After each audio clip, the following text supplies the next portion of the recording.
Ce ne sont pas que des paroles en l'air, hein. Dieu est bon. Amen. Dieu est tellement bon. J'ai failli pas prêcher, je vous le dis, hein. J'étais tellement envahi de reconnaissance. Et depuis ce matin, je fais que pleurer dans la présence de Dieu. Alors excusez mon émotion. Mais comme si le Seigneur renouvelait, je sais pas, m'amener plus loin dans son amour, dans sa... Et chaque fois, on découvre. Pourtant, plus de 20 ans que je suis converti. 20 ans que j'ai découvert Jésus face à face. Et j'ai l'impression que j'arriverai jamais au bout. C'est une grâce, hein? C'est une grâce. Amen. Alléluia. Nous voici donc à notre 5e chapitre de ce week-end. 5e chapitre, le premier, nous avons vu Jésus et le Saint-Esprit. Normalement, c'est dans l'ordre, hein. Jésus et le Saint-Esprit, c'était la première image. Nous avons vu que Dieu, dans son humanité, était descendu par le Saint-Esprit, a été enfanté, il a été équipé surnaturellement. Et Dieu, dans son humanité, a eu besoin du Saint-Esprit. Revêtu du Saint-Esprit, renouvelé dans le Saint-Esprit. Si Jésus lui-même l'a été, à combien plus forte raison nous avons besoin de l'être. Deuxième chapitre, nous avons vu Pentecôte, fête de la parole de Dieu. La parole de Dieu qui doit maintenant être gravée non plus sur des pierres, des médaillons, ou, on peut décorer nos maisons, hein, rien ne nous l'interdit, mais Dieu, dans son désir, a voulu graver sa parole dans nos cœurs. Et parce qu'il grave nos cœurs, il fait jaillir une source intarissable de nos cœurs pour que nous soyons la parole sur cette terre et que nous puissions la dispenser. Amen. Alléluia. Nous avons vu en début d'après-midi, hier, les 3 actions du Saint-Esprit, que le meilleur remède face à la tiédeur et à la timidité spirituelle, c'est l'action de son esprit qui est amour, qui est force, qui est équilibre, qui m'amène du coup à entretenir la flamme du premier amour. Amen. Nous avons vu en toute fin d'après-midi, et nous avons vu autour de cette question, avez-vous reçu l'Esprit? La question était simple. Et l'action par l'effusion du Saint-Esprit, il était tout autant.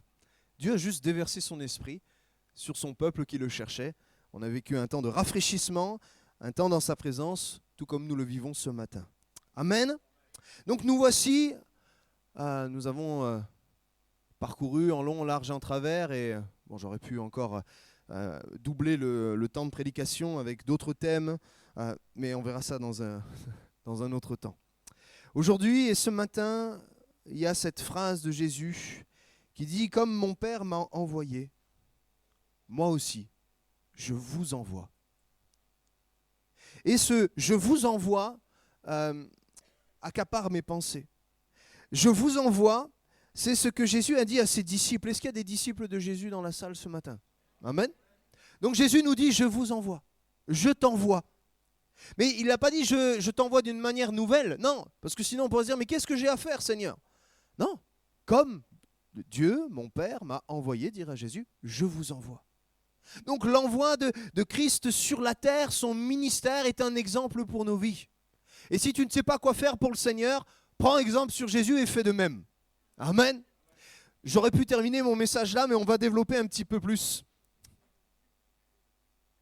Avec cette question, jusqu'à quel point voulons-nous être comme Jésus ? Ah, c'est notre désir, hein. Alléluia. Hein. Normalement, tout disciple accompli est comme son maître. Hein, et notre maître, c'est Jésus. Donc normalement, si tu es né de nouveau, ton aspiration, l'aspiration de ton cœur, c'est de ressembler à Jésus. Mais jusqu'à quel point? Quelle limite lui as-tu ordonné? Quel périmètre lui as-tu autorisé? Parce que s'il est notre sauveur, nous le louons, nous le bénissons comme ce matin. Alléluia. Et nous l'adorons en esprit et en vérité. S'il est notre exemple, alors nous l'imitons dans les faits, les gestes, les paroles. S'il est notre maître, nous lui obéissons. On va plus loin? Dans le texte que nous allons lire maintenant, présentement dans Jean 20, nous voyons une église renfermée dans la peur. Des disciples, ce n'est pas l'église encore, mais comprenez-le bien. Ils sont cachés dans une maison, ils ont verrouillé la porte et ils ont peur que ce qui est arrivé à leur maître leur arrive aussi. Vous, ça vous est jamais arrivé d'être dans la peur, je le sais. Jamais vous vous êtes caché de votre foi. Jamais vous n'avez verrouillé, vous avez cloué les portes pour surtout ne pas accomplir la mission de Jésus. Jamais vous avez fait ça. Les disciples, oui. Mais je crois qu'il y a un danger pour l'Église qui peut l'être aussi, d'être enfermée dans la prison qu'elle s'est elle-même construite. Lisons maintenant Jean 20, verset 19. Ce même dimanche, ce dimanche-là de la résurrection, ce jour de Pâques, dans la soirée, les disciples étaient dans une maison dont ils avaient verrouillé les portes parce qu'ils avaient peur des chefs des Juifs. Jésus vint, se trouva là au milieu d'eux et leur dit « Que la paix soit avec vous. » Ah Seigneur, oh le beau remède. Face à la peur, que la paix soit avec vous. Ah Seigneur, redis-moi ta paix encore. Tout en disant cela, il leur montra ses mains et son côté. Les disciples furent remplis de joie. Alléluia. Jésus donne sa paix, se succède la joie. Alléluia. Seigneur, viens. Maintenant, on verrouille même les fenêtres et tu restes avec nous. Alléluia. On est là, bien, on est dans ta présence. J'ai la paix, j'ai la joie. On le veut, hein? Ah Seigneur, viens, on reste comme ça. Si, on va rester comme ça. Seigneur, non. Mais comme s'il allait préparer la suite de la phrase, il leur redit que la paix soit avec vous. Ah Seigneur, 2 fois, oh, mais j'en avais besoin. Hein. Oui, tu vas voir la suite. Comme mon Père m'a envoyé, moi aussi, je vous envoie. Dieu donne sa paix dans la mission de Dieu qu'il nous confie. Dieu nous donne sa joie de le servir. Mais Dieu veut que nous puissions sortir de la prison que nous nous sommes construits. Et quand Jésus donne sa paix, ça transcende les temps, les époques, même les périodes de persécution, où il est dit dans Acte 9, l'Église était en paix. Amen. Alors, c'est sur ce mandat de la paix que Jésus donne et sur cette joie qu'il nous confie quand nous le voyons vivant à jamais, ressuscité. Et c'est notre espérance, amen, ce matin. Si nous louons, nous n'avons pas loué un Dieu invisible qui n'existe pas, un Dieu qui est resté dans un tombeau. Nous ne suivons pas une religion qui ont des prophètes morts. Nous suivons Dieu, Jésus, vivant à jamais. Amen.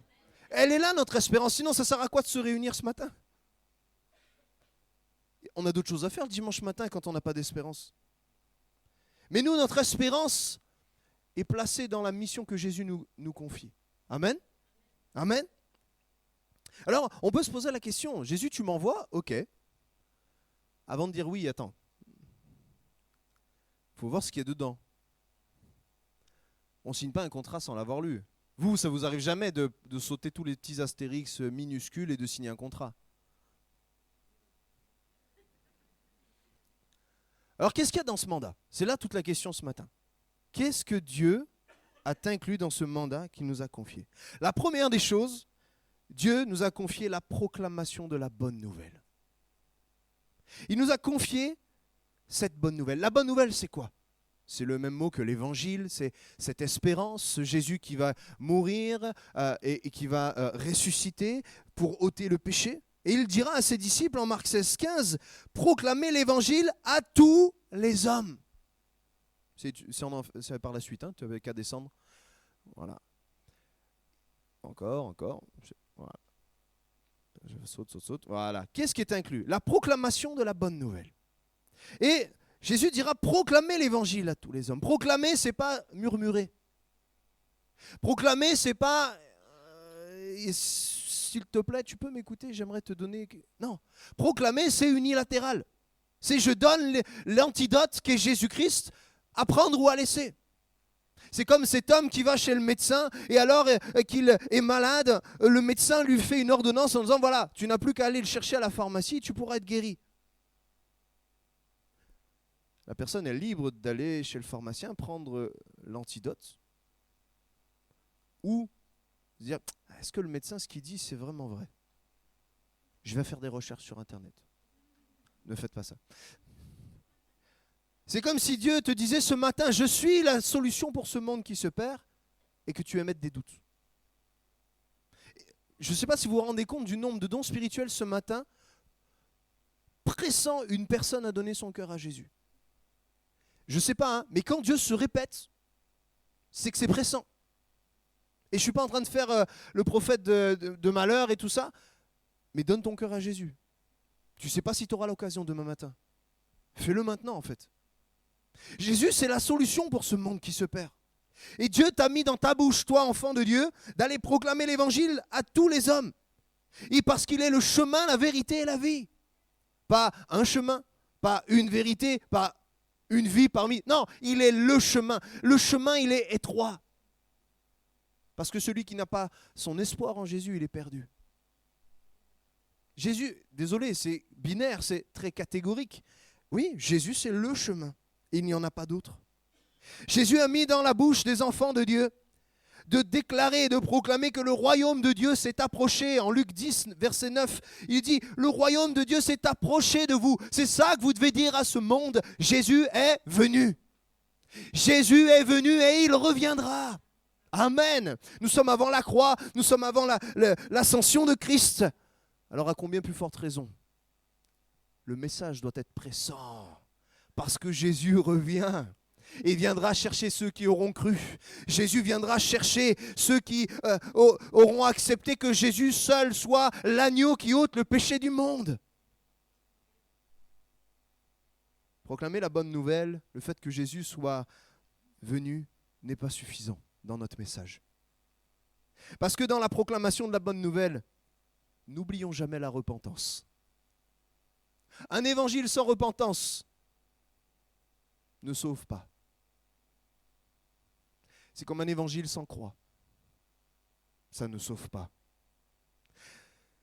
Dieu dira à ses disciples, toute cette ordre de mission, ce mandat, et ils partiront, en Marc 6, sont au lit, ils partirent et ils prêchèrent la repentance. Luc 24, 47, la repentance en vue du pardon des péchés serait prêchée en son nom à toutes les nations, à commencer par Jérusalem.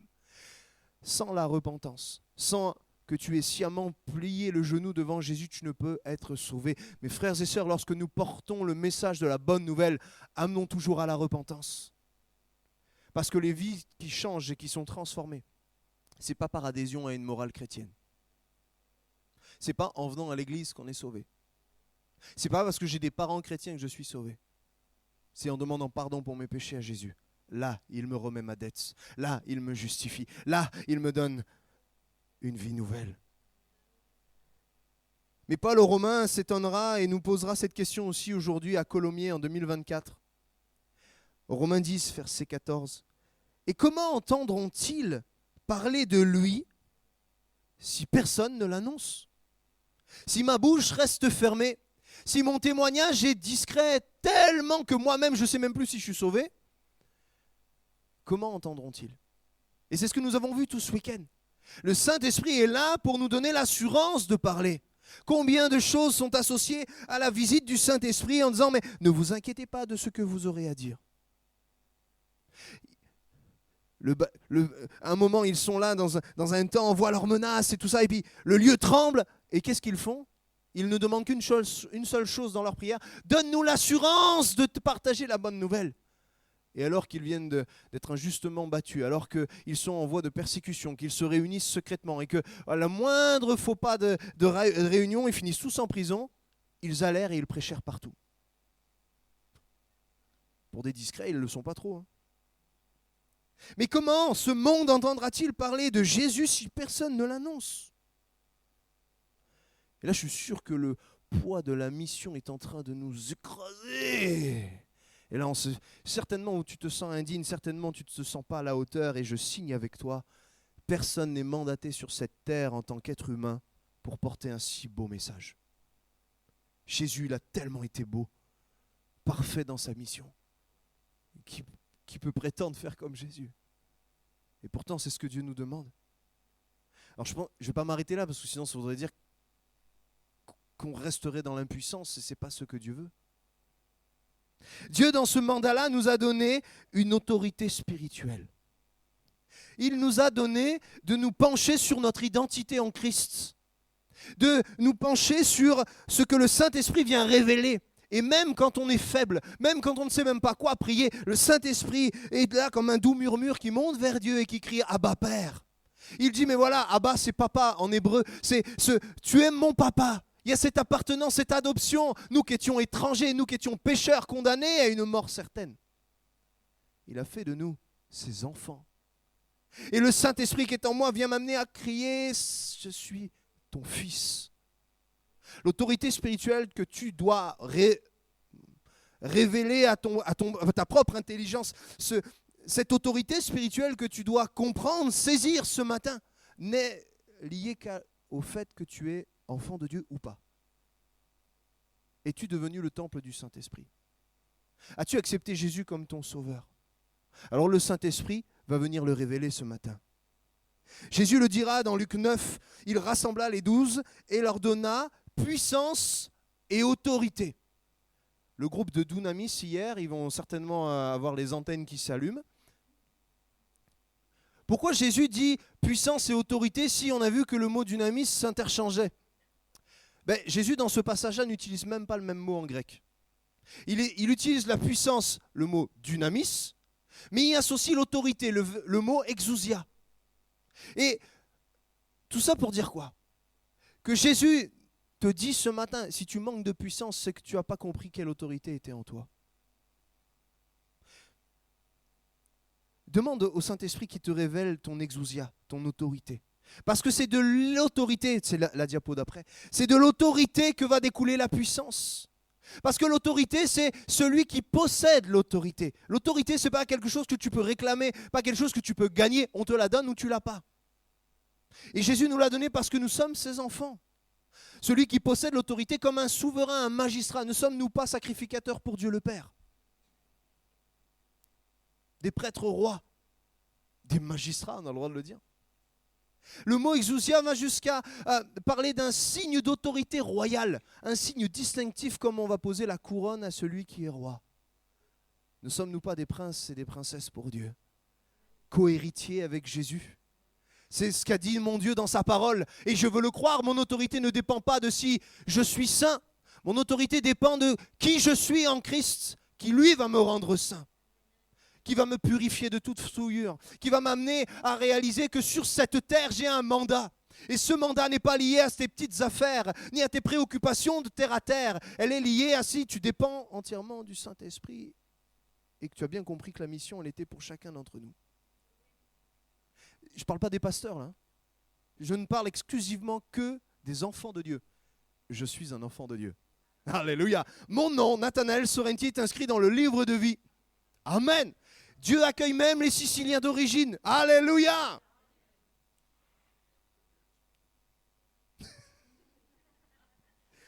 Exousia et dunamis sont synonymes, mais l'un ne va pas sans l'autre.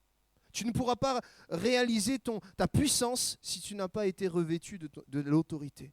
Matthieu 10, verset 1, Jésus appelle les 12, il leur donne le pouvoir, l'exousia, l'autorité, le pouvoir de guérir toutes les maladies et toutes les douleurs. Marc 6, 7, il leur donne pouvoir sur les esprits mauvais.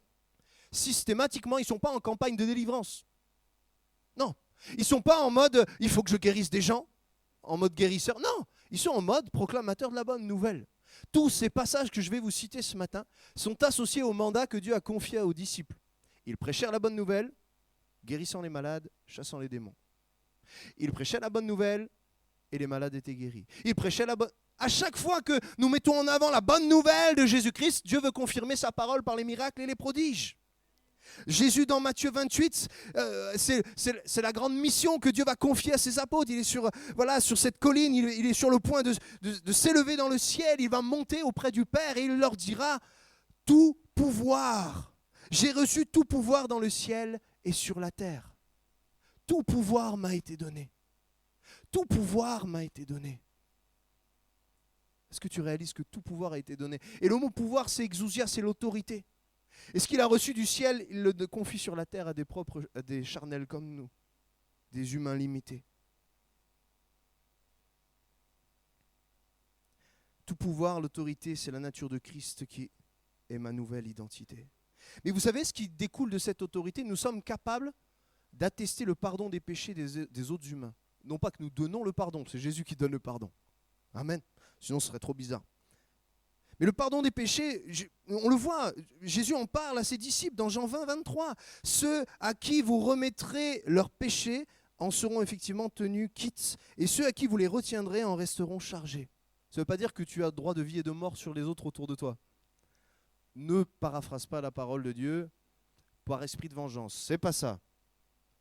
C'est juste que quand tu vas déclarer et tu vas prêcher l'évangile, il y a des gens qui vont être pardonnés de leurs péchés. Mais à chaque fois que tu ne le feras pas, des gens ne pourront pas être pardonnés. L'autre chose que Dieu nous dit dans Matthieu 18, je vous le dis en vérité, tout ce que vous lirez sur la terre sera lié dans le ciel, et tout ce que vous délirez sur la terre sera délié dans le ciel. Nous avons une autorité qui nous permet de lier les puissances démoniaques, de lier tout effet du malin, de rendre incapable l'ennemi de détruire. Nous avons cette autorité-là. Et ce que nous faisons, nous déclarons dans le monde visible, a des répercussions dans le monde invisible. Mais ça, sans être vêtu de l'autorité, on a l'impression que c'est de la science-fiction. C'est réservé à des gens qui ont reçu le ministère de délivrance. Non, c'est offert à tout disciple.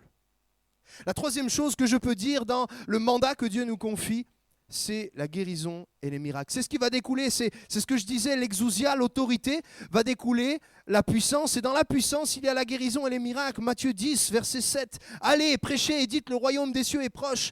Guérissez les malades. Il n'est pas dit, essaye de guérir. Essaye de prier et te soumettre à la volonté de Dieu. Et éventuellement, sur un malentendu, la personne sera guérie.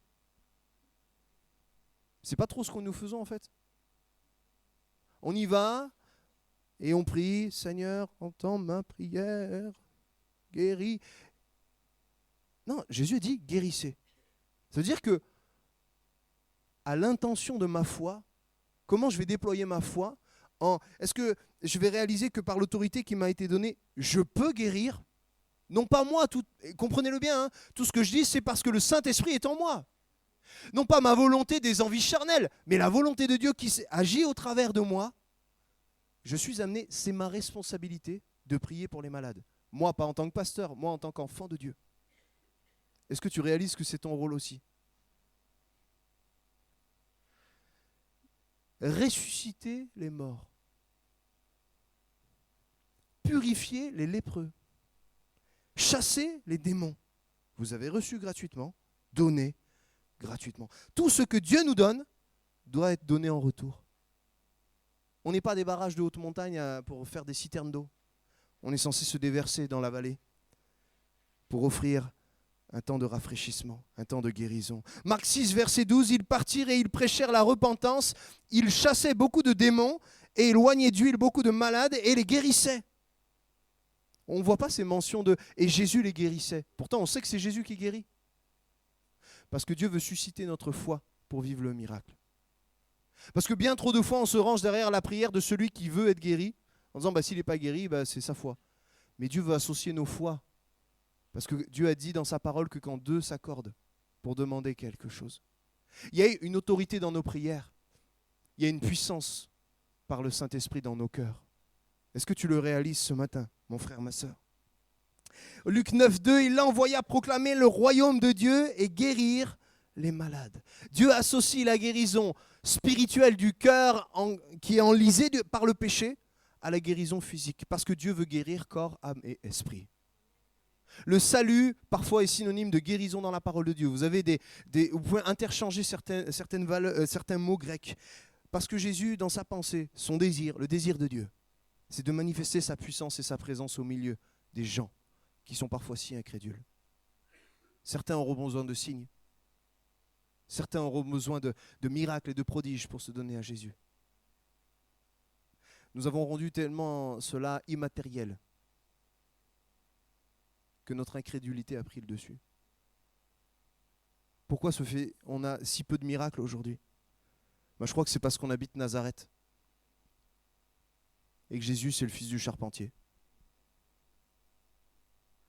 L'incrédulité, elle vient, et ce qui est amusant dans la parole de Dieu, c'est qu'à Nazareth, Jésus ne put faire que peu de miracles.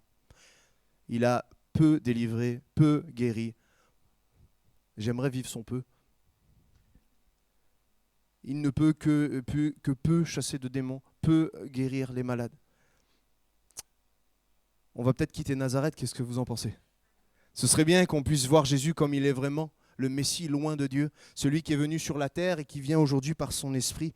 Et c'est là ce qui nous rend toute la chose possible, parce que Pierre, Jacques, Jean et tous les apôtres et Marie et Salomé, tous ces hommes, toutes ces femmes, tous ces hommes ne sont faits que du même bois que nous. Ils ne vivaient que les mêmes choses. Certains avaient des difficultés financières, certains avaient des foyers dysfonctionnels. Certains avaient des problèmes de santé eux-mêmes et ils priaient pour la guérison des autres. Ils sont faits de la même nature que nous. La même réalité. 2000 ans auparavant, mais la même réalité.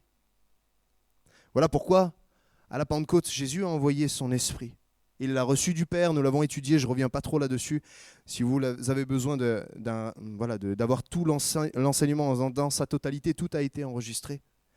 Mais tout ça, l'autorité, la puissance, n'est valable que si le Saint-Esprit est à l'œuvre. Il n'y a aucun être humain sur la terre qui peut faire des miracles. Ou alors c'est de la sorcellerie, mais sa source, il la prend ailleurs. Mais nous prêchons la bonne nouvelle. Alléluia. Et associé à la bonne nouvelle, il y a les miracles et les prodiges. Acte 1:8, nous lisons ceci avec la promesse du Saint-Esprit qui vient être une aide pour nous, mais vous allez recevoir une force, un dynamis. Nous allons recevoir cette puissance, celle de l'Esprit Saint qui descendra. C'est le verset et après. Merci. Non, le verset, je suis en train de le lire, merci. Voilà. Non. Voilà, je lis ce verset-là. Et la référence n'est pas bonne, c'est Acte 1:8. Vous allez recevoir une force, celle de l'Esprit Saint, il descendra sur vous. Ce n'est pas quelque chose qu'on peut sortir de nos entrailles. C'est Dieu qui remet un vêtement nouveau. Et nous avons besoin de ce renouveau. Nous avons besoin de comprendre que Dieu a encore besoin aujourd'hui de descendre sur ma vie pour refaire les niveaux, pour me donner ce vêtement surnaturel de puissance. Pourquoi ? Et regardez, dans cette version, il est dit, il descendra sur vous, alors vous serez mes témoins. À Jérusalem, dans toute la Judée, en Samarie, même, et jusqu'aux extrémités, jusqu'au bout de la terre. Il y a des choses qu'on ne pourra vivre que si Dieu nous revêt de son esprit. On peut vivre une vie de chrétien sauvé, alléluia. Et on ira voir Jésus pour l'éternité. Mais peut-être qu'on sera passé à côté de la mission que Dieu nous a confiée. Moi, je ne sais pas vous, mais vivre une vie de frustration spirituelle, ça ne m'intéresse pas. Parce qu'on a tant d'autres frustrations sur la terre. Alors si on peut s'éviter celle de la spirituelle, moi j'aimerais vivre toutes les promesses que Dieu a marquées dans sa parole. J'aimerais vivre tout ce qu'il a prévu dans son plan pour ma vie. Juste ça. Je ne demande rien d'autre que de faire sa volonté. C'est déjà pas mal. Mais c'est ça mon bonheur, c'est ça qui me comblerait. C'est ça qui va réjouir son cœur quand il va voir des hommes et des femmes qui vont se lever pour être habillés comme tout à nouveau, non plus dans leurs habits de guenilles, et parce que les vêtements ça s'use avec le temps. Alors, Dieu veut nous donner des vêtements nouveaux, il veut nous renouveler notre garde-robe, alléluia, et toutes les femmes disent amen. Ouais. Dieu veut nous donner un vêtement que tu ne pourras jamais acheter sur Vinted. Dieu veut nous donner un vêtement surnaturel et spirituel. Et je vais conclure avec ceci, avec ce cinquièmement.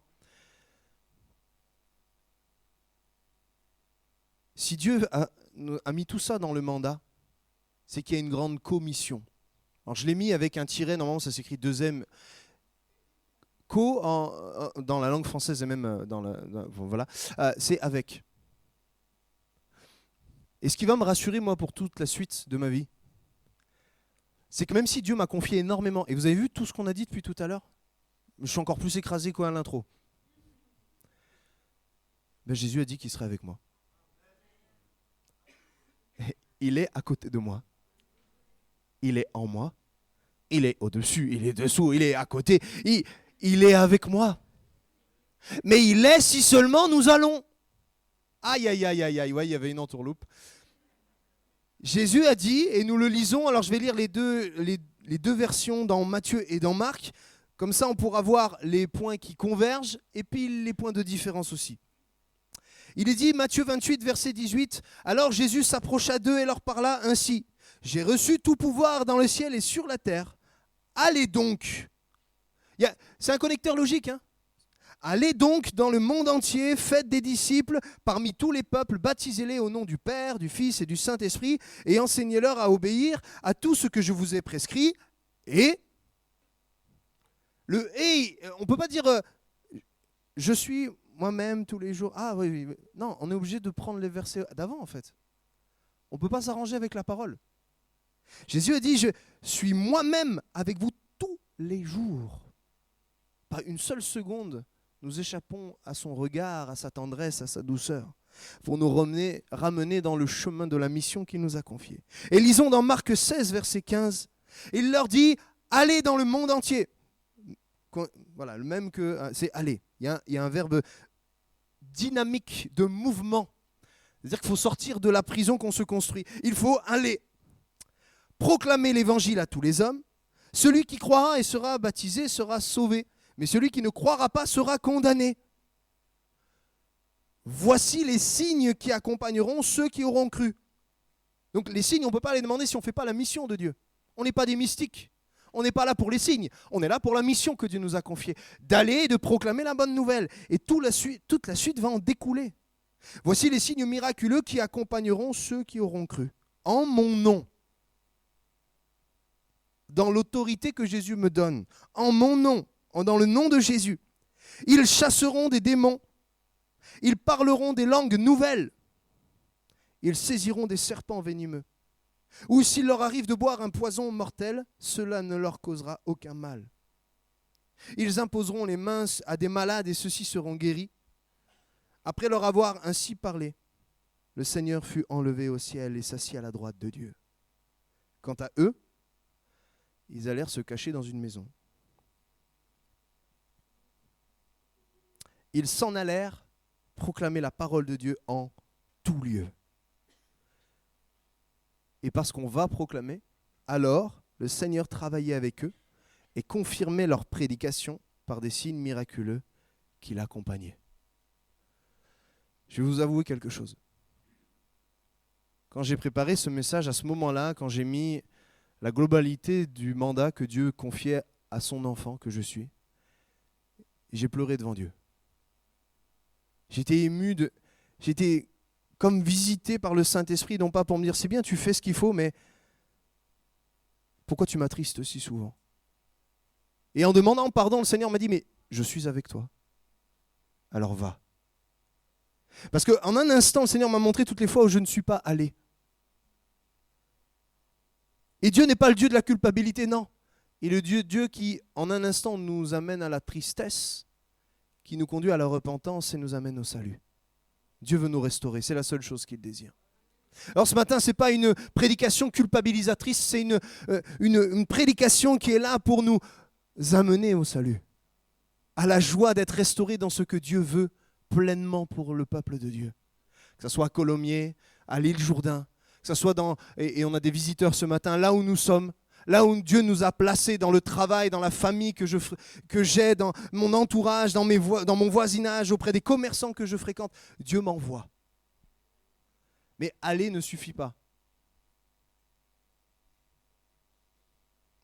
Si je vais juste me déplacer dans ce monde comme ça sans rien dire, ça ne marche pas non plus. Ben c'est bien, déjà je me déplace. Mais j'obéis qu'à moitié. Donc je me déplace et je proclame. Et parce que je me déplace et que je proclame, je prie pour les malades, je prie pour les captifs. Et vous savez quoi? Les malades sont guéris et les captifs sont libérés. Amen. Est-ce que tu le crois, mon frère, ma sœur? Alors on va prier tous ensemble. Et on va demander sa grâce au Seigneur.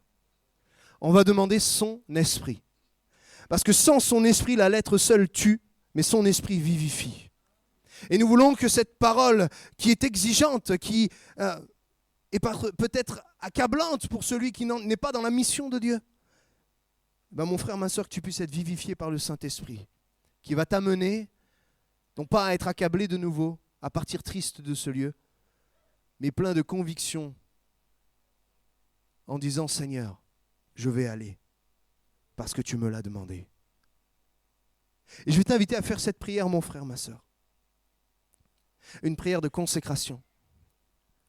Une prière de dépendance au Saint-Esprit. Une prière où tu vas devant Dieu réaliser tes limites. Et certainement tu les as déjà observées, tes limites. Mais demander l'aide de Dieu en disant, Seigneur, rétablis-moi dans mon exousia, dans mon autorité.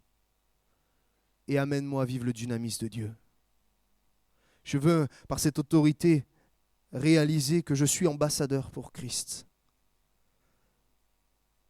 Je fais partie du ministère de la réconciliation de tous les pécheurs avec Dieu.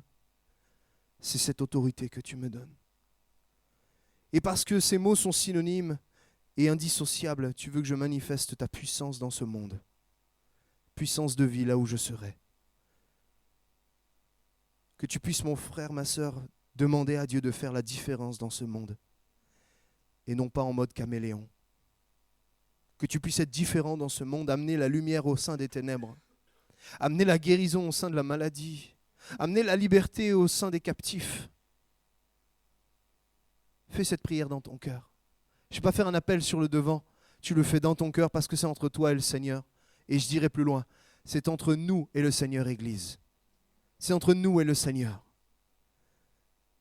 Alors fais cette prière. On va prendre quelques temps de silence devant Dieu et tu vas faire élever cette prière dans ton cœur. Si tu veux même à voix haute le faire, tu le fais. Mais fais cette prière de consécration. Église, consacrons-nous à la mission, au mandat de Dieu, par la puissance du Saint-Esprit. Jésus. Seigneur, nous te prions. Nous, Église avec un grand E. Déjà pour te demander pardon pour la timidité spirituelle, la lâcheté, comme nous l'avons vu hier parfois, qui nous caractérise. Et nous te demandons une chose. Descends sur nous. Descends sur nous. C'est pas notre belle volonté, c'est pas l'ambiance de consécration avec des belles envolées lyriques qui vont changer quelque chose. C'est ton esprit qui fera la différence. Alors descends sur nous maintenant.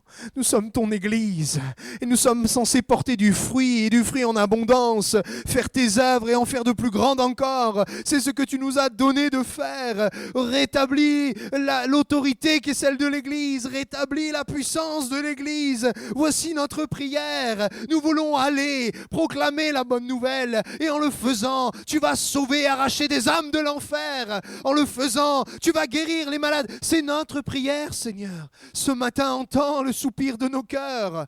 Oh, qu'importe les générations, qu'importe ce que nous sommes, si nous venons de nous convertir ou si nous prenons le baptême cet après-midi, nous sommes l'Église. Voici notre prière. Descends sur nous. Saint-Esprit, descends sur ma vie. Descends sur nos vies. Demandons-le, soupirons auprès du Seigneur. Fais descendre ton esprit, Seigneur. Agis maintenant.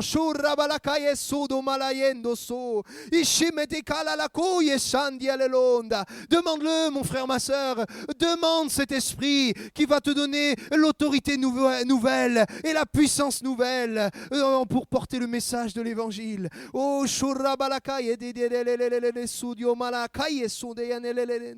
alléluia, tu le fais, Seigneur.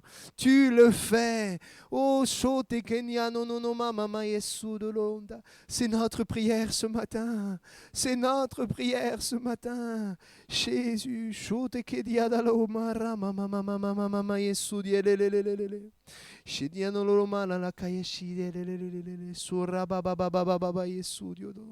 oh Seigneur, tu le fais.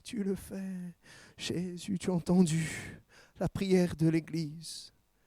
Et nous te disons merci de ce que tu commences, ou tu redémarres, Seigneur, ton projet avec nous. Tu le poursuis, car nous sommes l'Église. Alors travaille avec nous, Jésus. Sois avec nous. Nous t'obéissons. Jésus, Amen. Amen.